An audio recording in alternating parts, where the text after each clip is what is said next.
Kembali lagi dan kita di sini di Ruang Rasa Channel bersama gua Deki dan teman gua. Rome, Ya, seperti biasa kali ini apa yang mau kita bahas nih, Rom? gue Eh, mau tanya inilah tentang lokal staff aja bang. Lu kan dulu kan pernah gimana sih kerja di luar negeri? Nah gitu aja ya.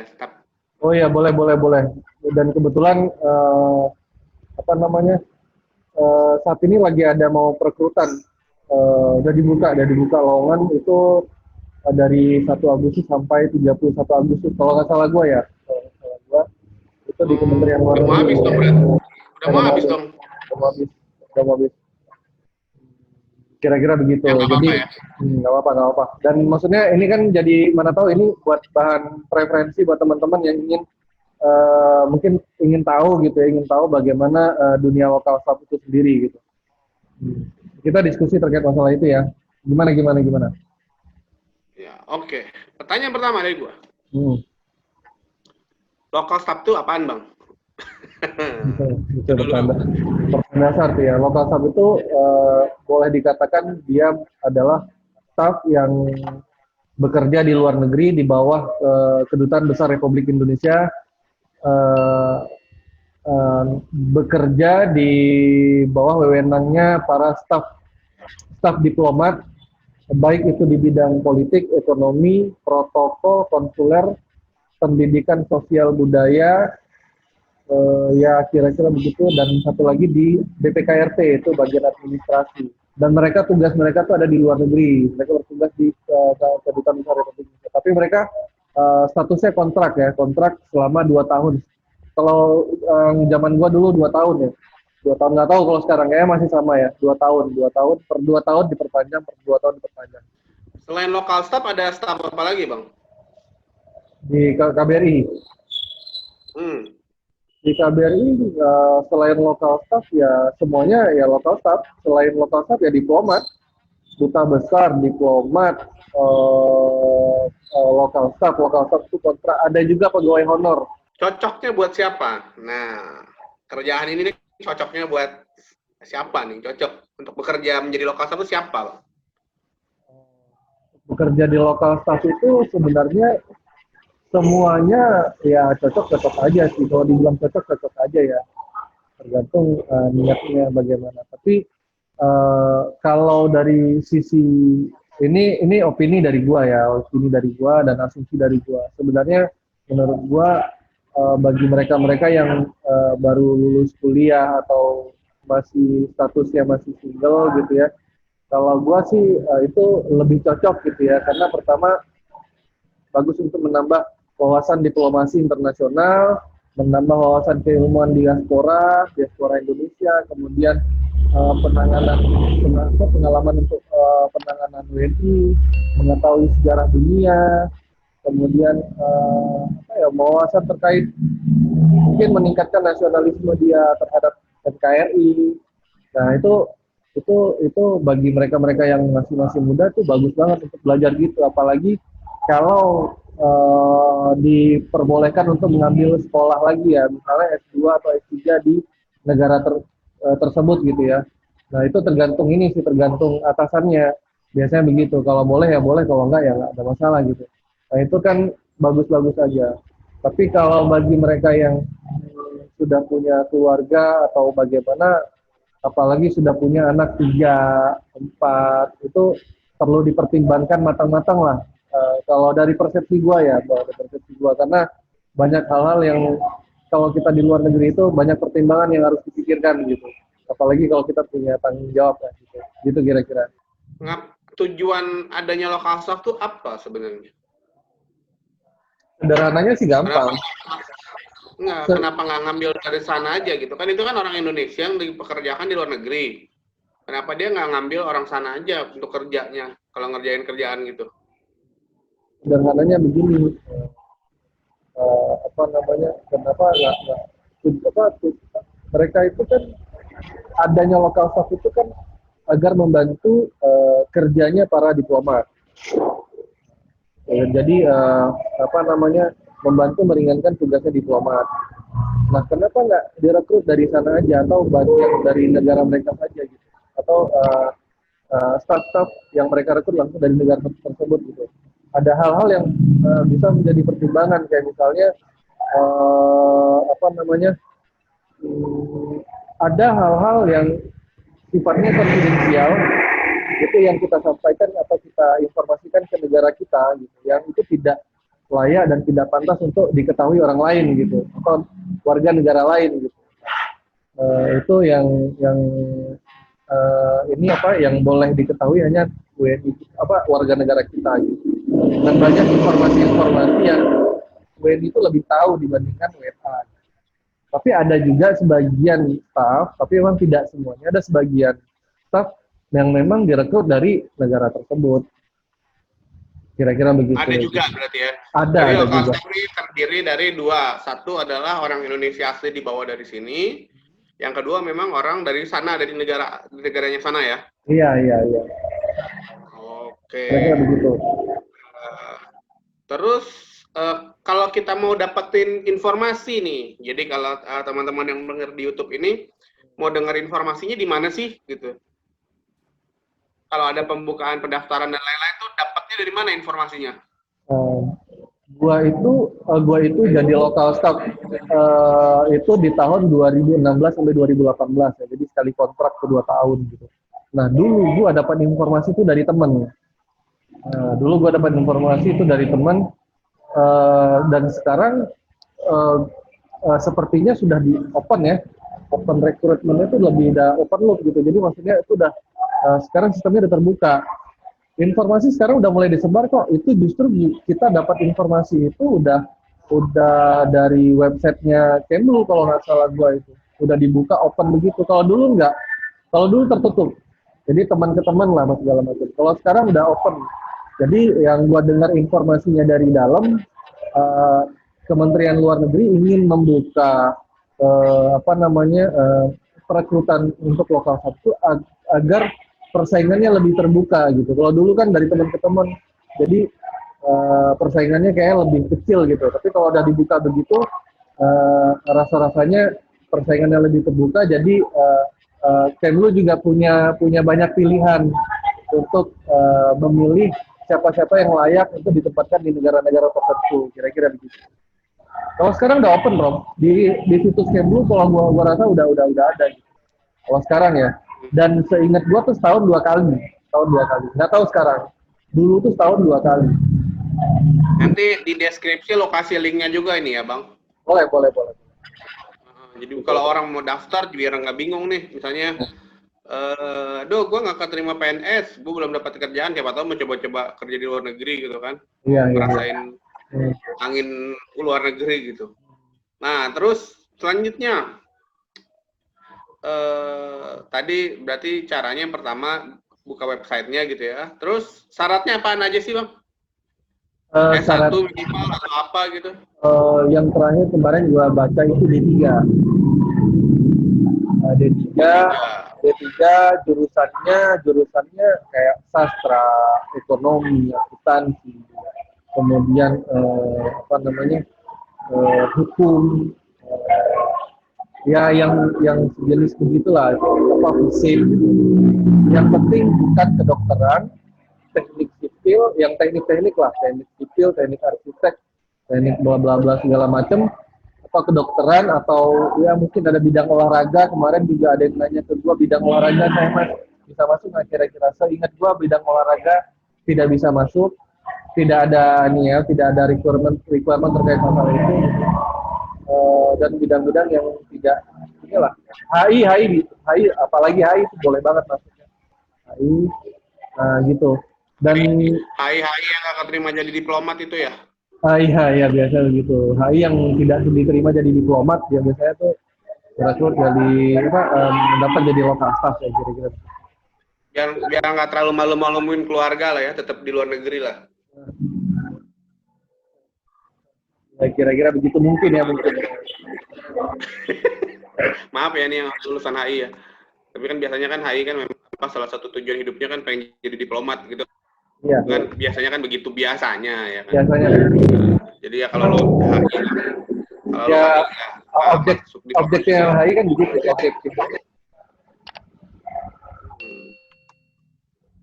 Terus kalau Itu. ujian masuknya perlu nggak tuh? Ujian masuknya itu yang perlu dipersiapkan itu Iya, banyak kayak yang disiapin nih. Bahasa kalau Inggris udah pasti harus bagus ya. oh iya bahasa Inggris, kemudian kalau ujian masuknya itu dari apa pertama itu seleksi berkas ya. Seleksi berkas itu surat lamaran, kemudian ijazah, kemudian ada beberapa sertifikat yang pernah diikuti atau apapun itu lah. Kemudian Itu entar Bang, pakai TOEFL atau IELTS gitu nggak? oh enggak. Nggak Oh, ada. yang penting little I can lah ya gitu ya bahasa Inggrisnya ya. Jadi nanti ada testing bahasa Inggrisnya emang sendiri khusus. Oh, Tapi berarti conversation dites ya. dites, konversinya dites, kemudian apa namanya ada ujian tulis bahasa Inggris juga. Jadi pertama itu seleksi berkas, kemudian ada wawasan tentang ada ujian tulis itu wawasan tentang luar negeri ya, kayak misalnya dari sejarah ASEAN, kemudian sejarah Indonesia, kemudian sejarah dunia, perang dunia pertama, perang dunia kedua, itu tapi global aja sih sebenarnya, nggak detail, nggak mesti tahu detail, tapi globalnya itu tahu. Nah, itu yang pertama. Yang kedua nanti ada testing bahasa Inggris ya, bahasa Inggris, kemudian setelah bahasa Inggris ada ujian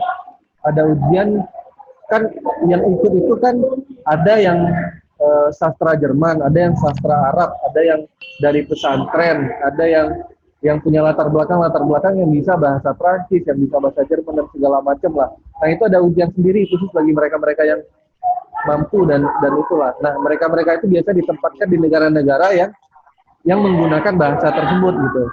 Yang bisa bahasa Arab ditempatkan biasanya di negara-negara Timur Tengah, kan banyak itu. Yang biasa bahasa Perancis itu di negara-negara yang menggunakan bahasa Perancis. Yang Perancis atau negara Afrika yang jajahan Perancis gitu. Atau bahasa Jerman ya, bahasa Jerman kayak di Jerman atau di Austria atau bahasa Jerman. Ya segala macam lah, bahasa Rusia juga ada bahasa Rusia di Rusia gitu. Nah, itu ditempatkan di negara-negara itu. Kita di dunia KBRI kita di dunia itu ada sekitar 132 KBRI. Kurang lebih ya. 132. Dulu 132. Gue nggak tahu kalau sekarang bertambah atau berkurang ya. Dulu yang di angkatan gue kalau nggak salah gue yang gue ingat tuh 132. Ada dua negara yang sekitar 150-an ya. Bukannya 150-an ya. Kalau nggak salah gue 180-an negara. Oh. Ada negara yang tidak ada kita perwakilan di sana, tapi kita itu bagian dari akreditasi negara kita. Kayak misalnya gua waktu itu di Beograd, negara akreditasi gua tuh di Montenegro. Jadi kita ngurusin negara Montenegro juga gitu. Walaupun di Montenegro kita nggak ada perwakilan, tapi WNI yang ada di Montenegro kita urusi gitu.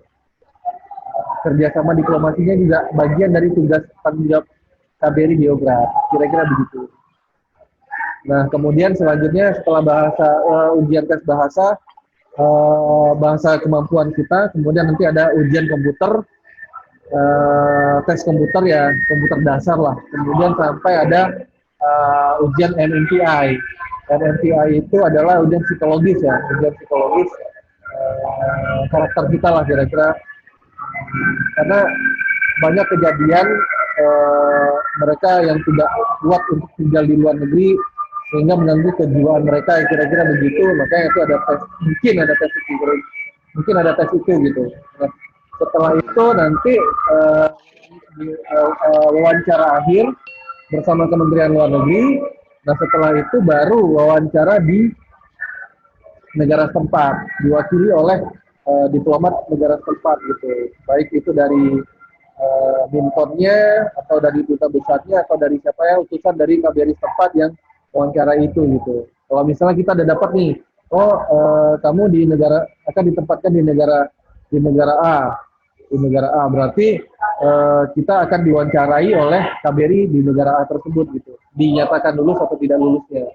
Nah itu adalah ujian terakhir. Itu testingnya, proses testingnya seperti itu.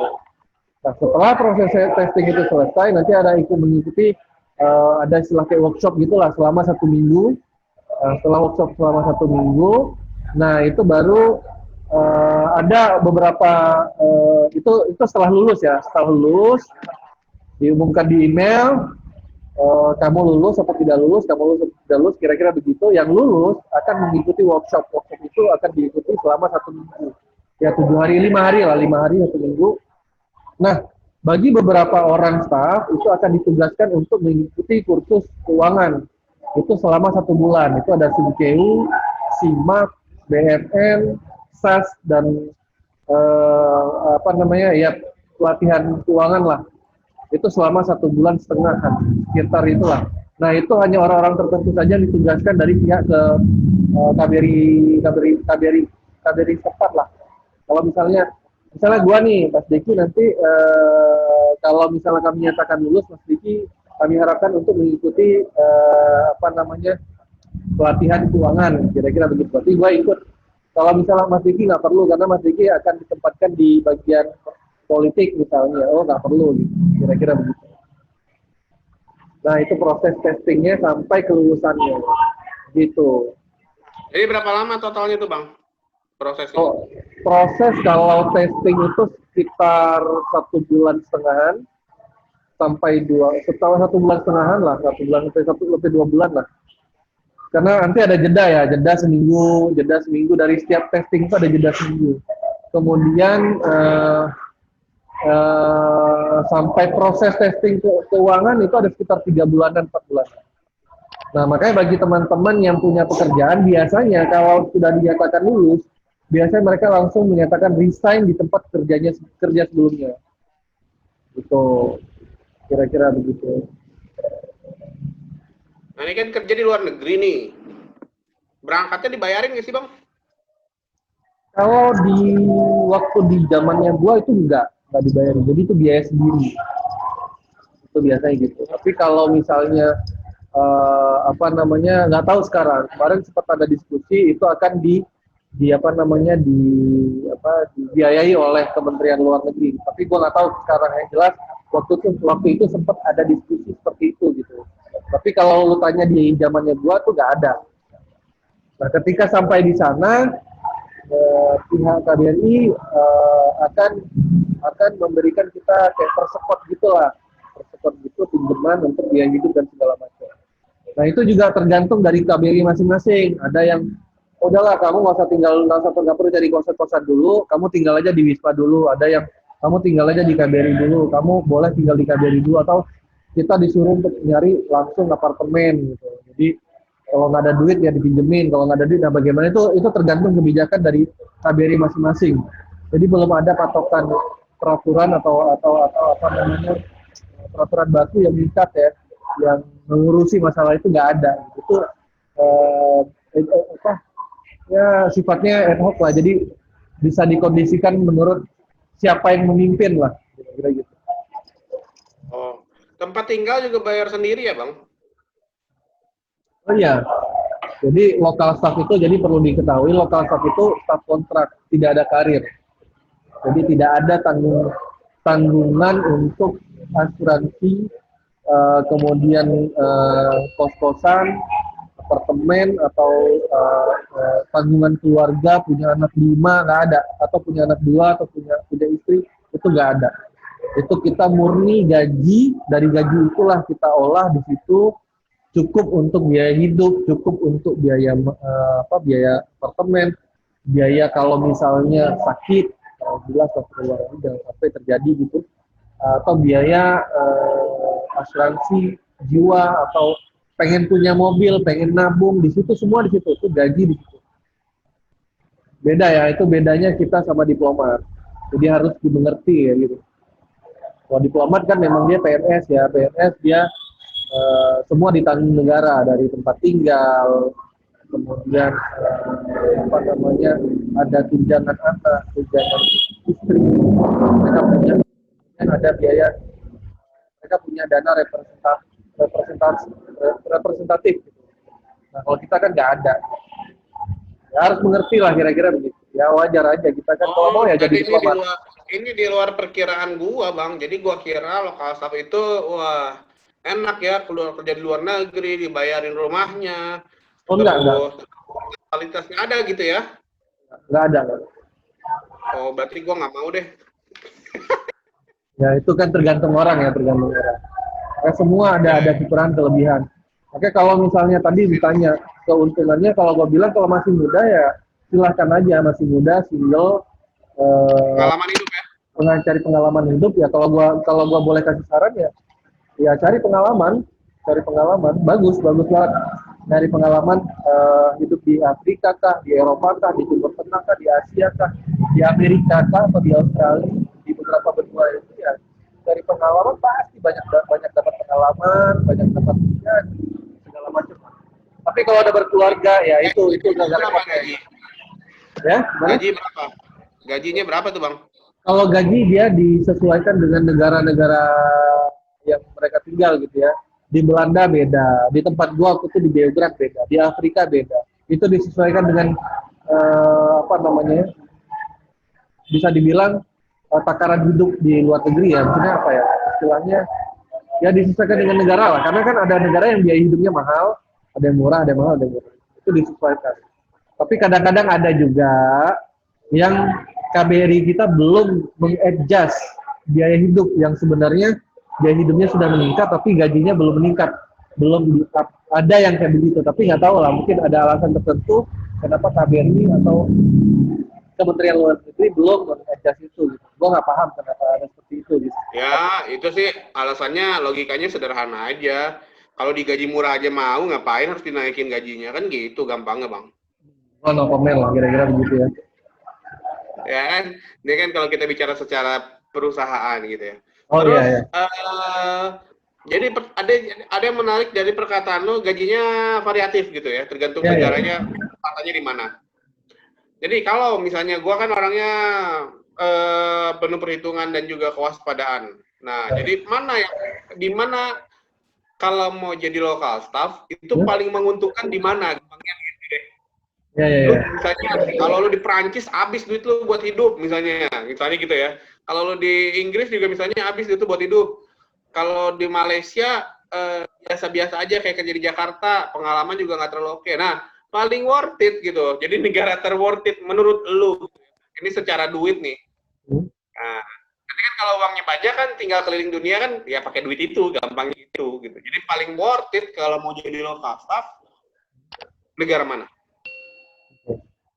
Bicara soal worth it,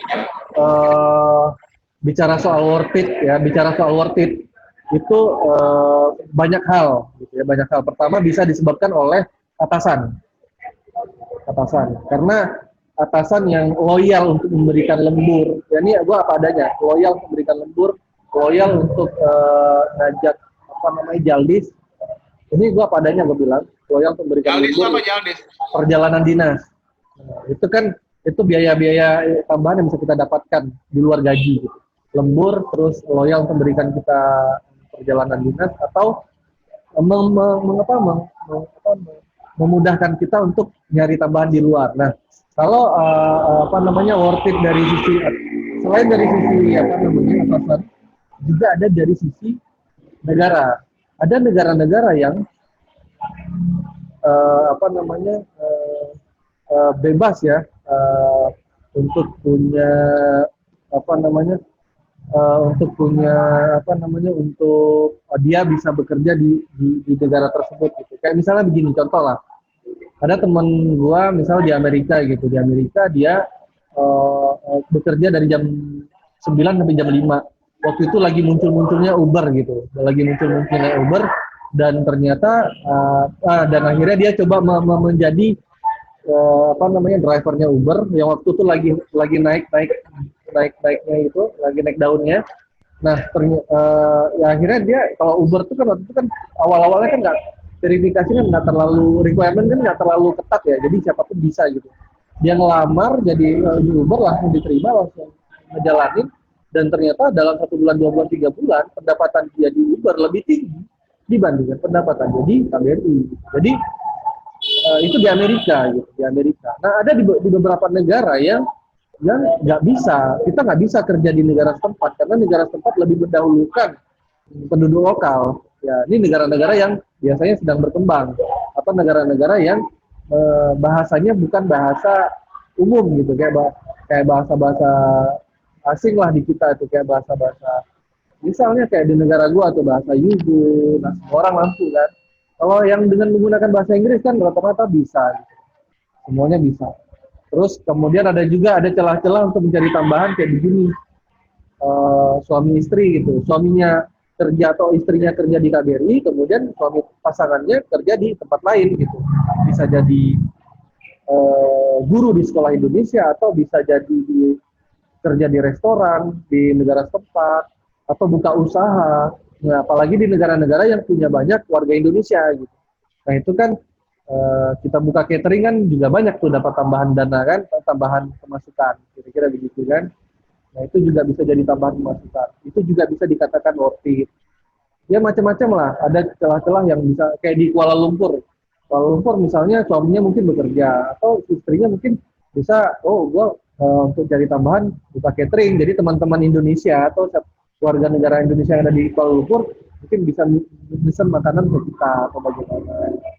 Atau yang ya biasa tuh di Eropa sih rata-rata yang banyak banyak warga negara Indonesia itu mereka buka catering gitu untuk datang itu menambah ini lah menambah apa. Nah itu kan dari sisi worth it yang lu sampaikan tadi juga gitu. Jadi dari worth it itu dari sisi negara juga bisa, dari sisi atasan juga bisa. Kalau negara, kalau lu tanya negara, mungkin bisa dibilang negara-negara yang banyak warga negara Indonesianya, kayak Arab Saudi, ya Timur Tengah lah, Timur Tengah. Tapi nggak semuanya itu bisa worth it ya. Gue bisa bicara secara umum gitu, Timur Tengah, negara-negara Eropa yang banyak warga negara Indonesianya kayak Amsterdam, Den Haag ya Den Haag, Belanda ya Belanda. Kemudian di London kan banyak mahasiswa. Di Amerika apalagi Amerika tuh banyak tuh. Kita pun bisa kerja di KFC-nya, McD-nya segala macam gitu kan mungkin ya. Tapi perlu diketahui lagi itu legal atau tidak legalnya karena kan izin kerja kita kan bertugas sebagai bekerja di KBRI gitu. Terus kita bekerja di di restoran-restoran tuh bagaimana izin kerjanya legal atau tidak legalnya perlu dicek kembali gitu. Nah itulah kalau lu tanya dari sisi worth it nggak worth it-nya. Di Australia juga begitu. Di Australia banyak mahasiswa gitu. Itu bisa juga dicari celah. Mau jualan sepatu kayak buat cari tambahan. Mau jualan kaos. Ya macam-macam lah. Ambil kaos dari Tanah Abang. Terus jual sama mahasiswa Indonesia di sana atau bagaimana. Atau catering juga bisa. Ya itu. Tapi kalau di negara kayak Beograd atau negara-negara yang warga Indonesia itu sulit untuk mencari dana tambahan kecuali dana tambahan itu dari biasanya tuh lembur, perjalanan dinas, kira-kira begitu. Nah, gini deh, gue lebih spesifik lagi terkait duit. Gue masih ngomongin duit nih. Kalau tadi gaji lu bilang berdasarkan negara-negaranya, worth it juga bisa berdasarkan negara, bisa berdasarkan atasan. Kalau bicara tentang gaji dan UMR, nah kalau kita bicaranya punya standar UMR di setiap negara, pasti kan ada ya. Di setiap daerah itu kan Indonesia juga punya UMR. Mungkin di tempat lo Serbia juga punya UMR, Malaysia punya UMR sendiri, Kuala Lumpur gitu. Nah, kalau dihitung secara ke UMR-an, gaji lokal staff tuh setara UMR-nya di sana atau masih lebih bagus daripada UMR? Masih lebih bagus dibandingkan UMR. 2 kali lipat? Sorry gini. Gua ralat ya. Bukan masih lebih bagus. Ada sebagian yang lebih bagus dibanding UMR mereka. Ada yang bahkan gue pernah dengar itu bahkan setengahnya UMR mereka ada juga. Waduh, ngeri juga tuh bang. Gue nggak tahu itu dasarnya dari mana, valid apa enggak info dia yang dia dapatkan, gue nggak paham. Tapi pernah gue dengar begitu. Terutama di negara-negara yang dia hidupnya mahal banget. Itu gue nggak tahu. Itu biasanya tuh gaji mereka tuh juga luar biasa gede. Kalau dibandingkan negara-negara yang kayak tempat gue karena biaya hidupnya nggak terlalu mahal ya waktu itu ya, jadi ya standar gajinya. Dan gue lihat juga UMR-nya juga gue masih di atas ya kalau gue waktu itu ya. Ya, jadi kan begini, misalnya nih Jakarta UMR-nya misalnya ya anggaplah 4 juta gitu, misalnya. Iya. Terus ya gaji lokal staff itu kalau di Jakarta 6 juta, berarti kan dia lebih besar 50% daripada UMR gitu. Kan gampangnya Jadi, tapi kalau mayoritas sih berarti di atas UMR ya? Maksudnya kan itu berarti kan menjamin kita bisa hidup gitu di sana gitu kan? Iya. Jadi kita bisa hidup. Cuman perlu dipertimbangkan juga harus diketahui mereka UMR mereka punya biaya sekolah mereka tuh gratis anak-anak mereka. Mereka biaya, gue nggak tahu kalau di negara lain ya, ada beberapa negara yang memang biaya kesehatan mereka gratis. Bayangkan ya, gue nggak mendoakan gitu. Kayak tadi gue bilang, kalau punya anak 2, 3, 4, 5, 6 gitu, kalian tinggal di luar negeri jadi lokal staff, coba mikir lebih jauh gitu, karena biaya sekolah di luar negeri itu mahal. Negara nggak akan tanggung teman-teman untuk biaya sekolah anak-anak kalian. Terus kalau misalnya gue nggak mendoakan juga kalau misalnya sakit gitu ya Rom ya, istri hamil gitu atau apalah gitu, berobat atau segala macam, ya udah pakai uang gaji kita, ya syukur-syukur kalau misalnya mencukupi, ya kalau nggak mencukupi kan kasihan juga gitu.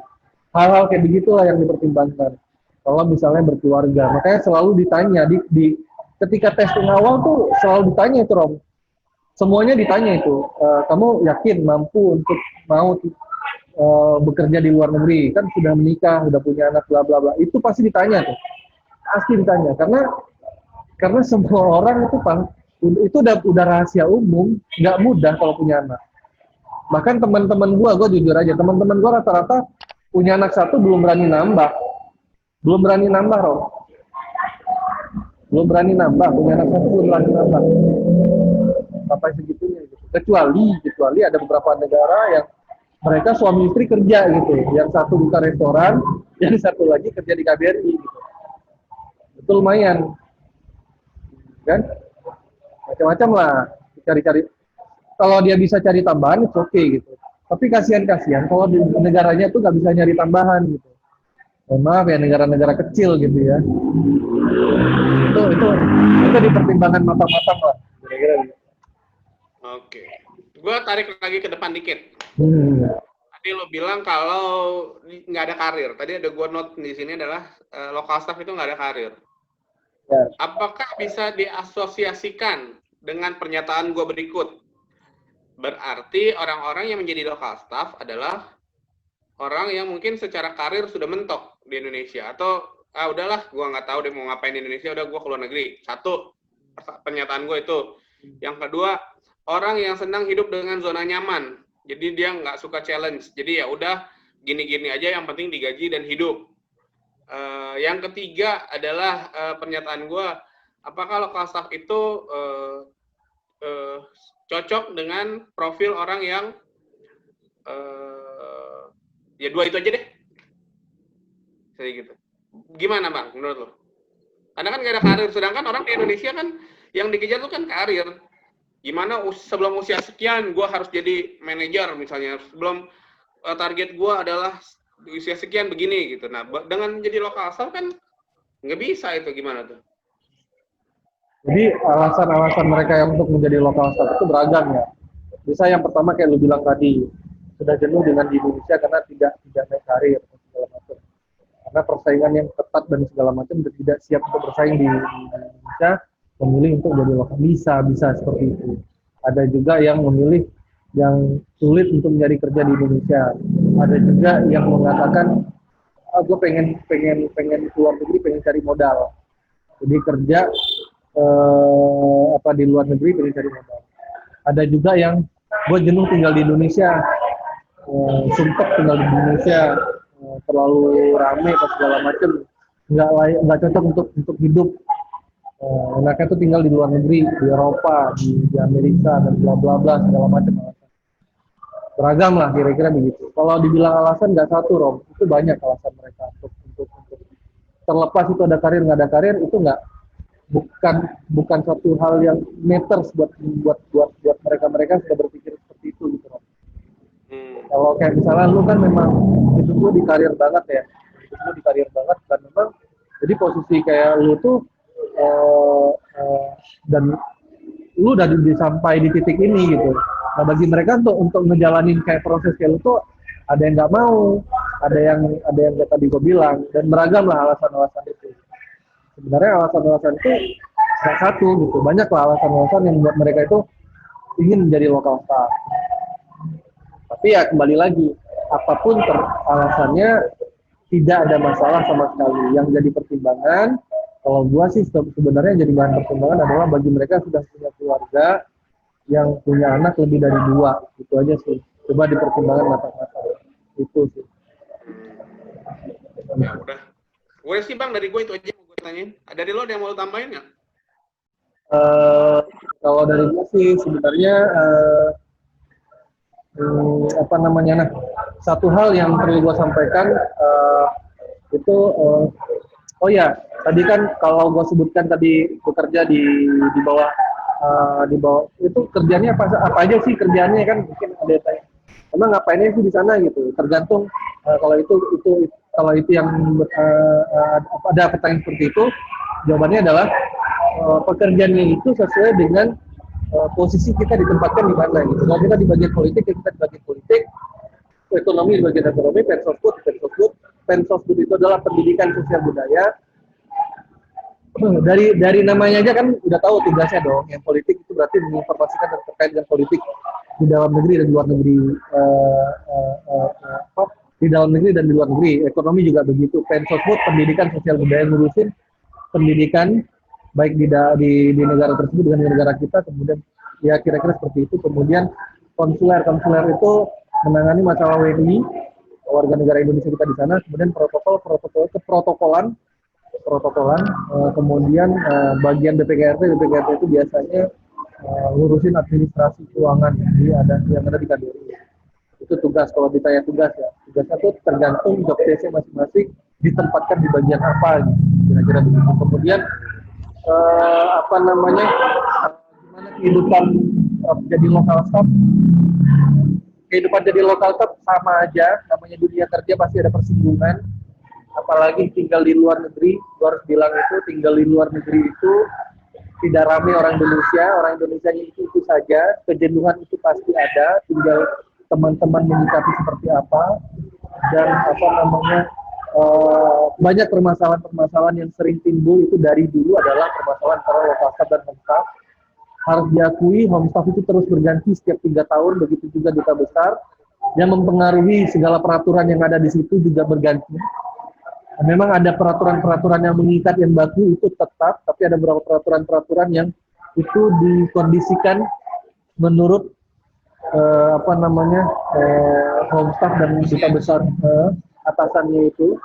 Ya, lokal staff harus memahami itu, lokal staff harus mengakui teman-teman atau dua waktu itu juga begitu, sama-sama sebagai bawahan gitu. Jadi harus memahami kondisi-kondisi seperti itu gitu. Jadi, nah itulah di dunia kerja di Indonesia juga begitu, Rom ya. Kalau lu kan udah berpengalaman bertahun-tahun berkarir di Indonesia, Romi, pasti adalah dunia-dunia kayak gitu, persinggungan ya. Senggol menyenggol, sikut menyikut itu ada, Rom ya, di dunia kerja kita harus ada. Kira-kira begitu.